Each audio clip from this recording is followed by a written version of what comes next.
여러분 안녕하십니까? KBS 뉴스 930입니다. 미국이 유럽연합과도 무역 합의를 타결지었습니다. 미국은 자동차를 포함한 EU산 제품에 일본처럼 15%의 관세를 부과하기로 하고 대신 거액의 투자와 에너지 구매를 약속받았습니다. 먼저 워싱턴 김지숙 특파원입니다. 트럼프 미국 대통령과 폰 데어 라이엔 EU 집행위원장이 최종談判을 벌인 끝에 관세 협상에 합의했습니다. 미국은 EU에 서한으로 통보했던 상호 관세율 30%를 15%로 낮추고 자동차 품목 관세도 25%에서 15%로 내리기로 했습니다. I think this deal will bring us very close together, actually. It's a partnership. 대신 EU는 6천억 달러, 우리 돈 830조 원 규모의 대미 투자를 추가로 시행하기로 했습니다. 일본의 대미 투자액보다 큰 규모입니다. EU는 또 7,500억 달러 규모의 미국산 에너지와 함께 군사 장비도 대규모로 구매하기로 했습니다. It will bring stability. It will bring predictability. That's very important for our businesses on both sides of the Atlantic. EU가 합의한 15% 관세율은 일본과 동일한 수준입니다. 특히 일본이 자동차에 대해 15%로 합의한 사례가 EU의 가이드라인이 됐다는 분석입니다. 미국은 현재 한국을 비롯해 스위스, 타이완 등과도 유사한 협상을 진행 중입니다. 다만 아직까지 합의에 가까워지지 못한 상태입니다. We're looking at deals with 3 or 4 other countries, but for the most part, I can't get them to understand that. 이와 관련해 미 상무장관은 관세는 8월 1일 즉시 부과된다고 거듭 강조했습니다. 다만 8월 1일 이후에도 언제든 트럼프 대통령과 대화할 수 있다며 추가 협상 가능성을 시사했습니다.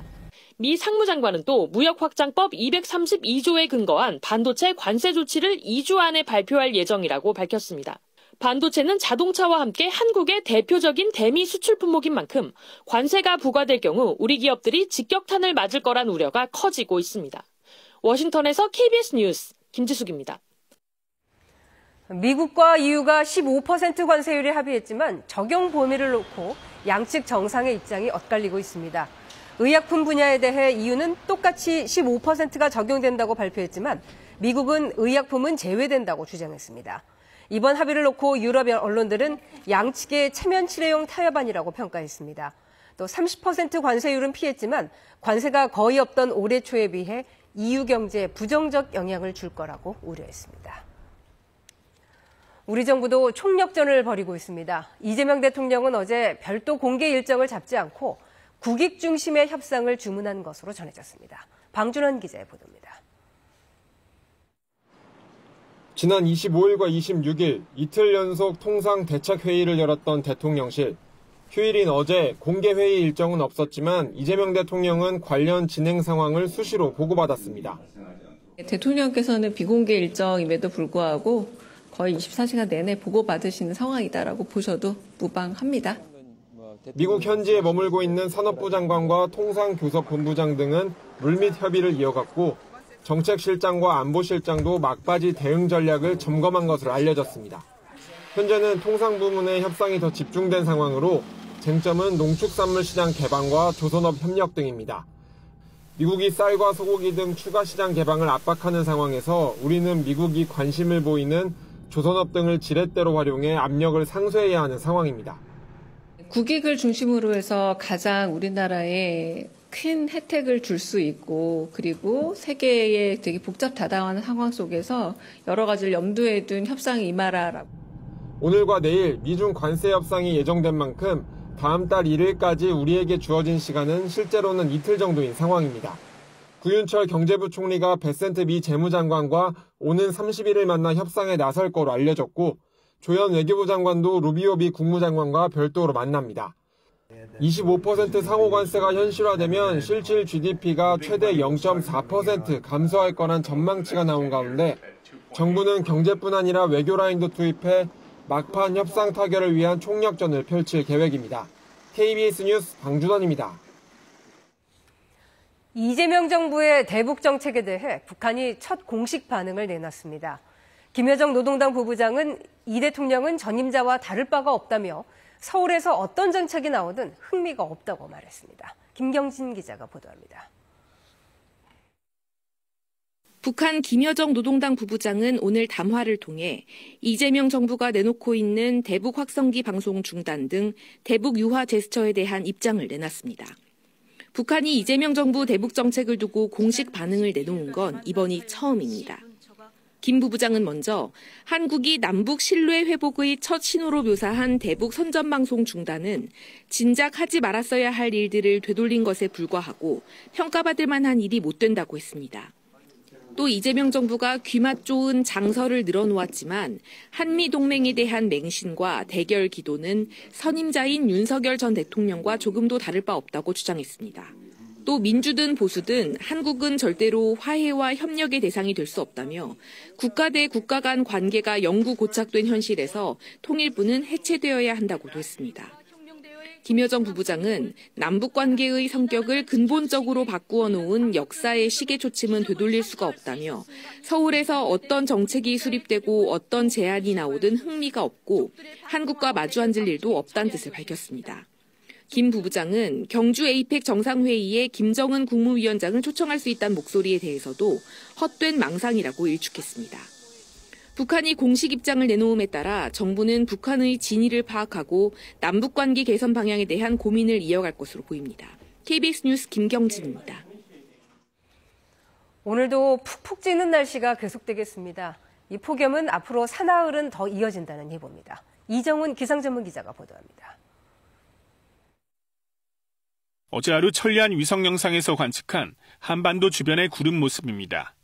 남북으로 구름을 사이에 두고 한반도 주변에는 동서로 넓게 맑은 구역이 펼쳐져 있습니다. 더운 고기압이 한반도를 뒤덮으며 구름 한 점 없이 맑은 날씨가 이어진 겁니다. 한낮의 열기는 밤에도 식지 않아 지난 밤까지 서울에서는 9일째 열대야가 이어졌습니다. 그런데 이런 극한 폭염이 당초 예상보다 길어질 거로 보입니다. 오늘 한낮에도 서울 등 서쪽 지역의 기온은 37도 안팎까지 오르겠습니다. 이렇게 35도를 웃도는 경보 수준의 폭염은 주 중반까지 이어질 전망입니다. 기상청은 이번 주 후반에나 흐린 날이 많아지며 기온이 점차 내려갈 것으로 내다봤습니다.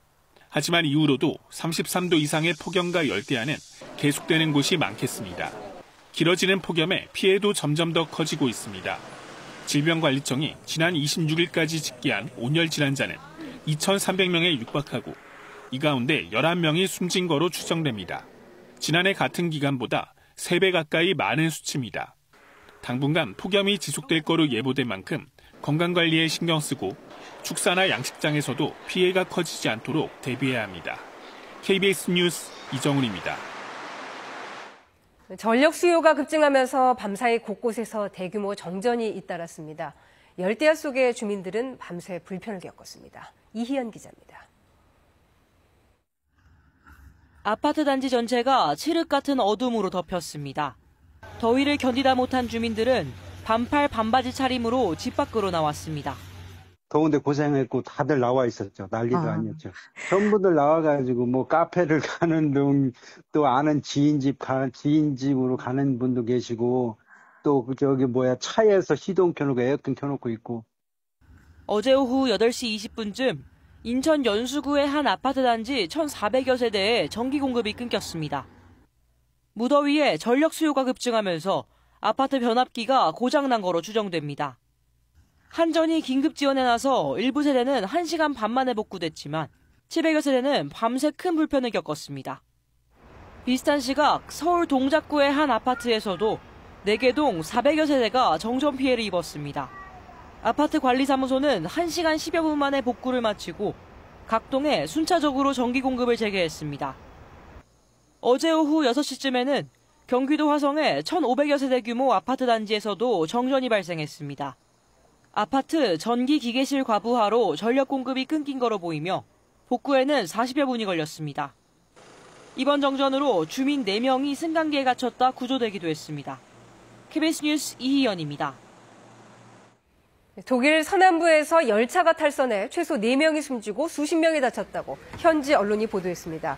독일 연방경찰은 현지 시각 일요일 오후 6시 10분쯤 뮌헨에서 서쪽으로 약 158km 떨어진 리들링겐 숲 지역에서 55번 지역 고속열차가 탈선했다고 밝혔습니다. 사고 당시 열차에는 약 100명이 탑승해 있었고 최소 2량의 객차가 탈선한 것으로 보입니다. 탈선 원인은 확인되지 않았지만 폭우로 인한 산사태로 선로가 유실돼 사고가 났을 수 있다고 현지 방송은 추정했습니다. 윤석열 전 대통령 부부의 공천 개입 의혹과 관련해 특검이 윤상현 국민의힘 의원을 공범으로 보고 소환 조사했습니다. 현직 의원으로는 첫 소환입니다. 김영훈 기자입니다. 윤석열 전 대통령 부부와 공천 개입 공범으로 지목된 윤상현 국민의힘 의원. 피의자 신분으로 특검에 소환됐습니다. 2022년 대선 때 정치 브로커 명태균 씨가 윤석열 전 대통령에게 무상 여론조사를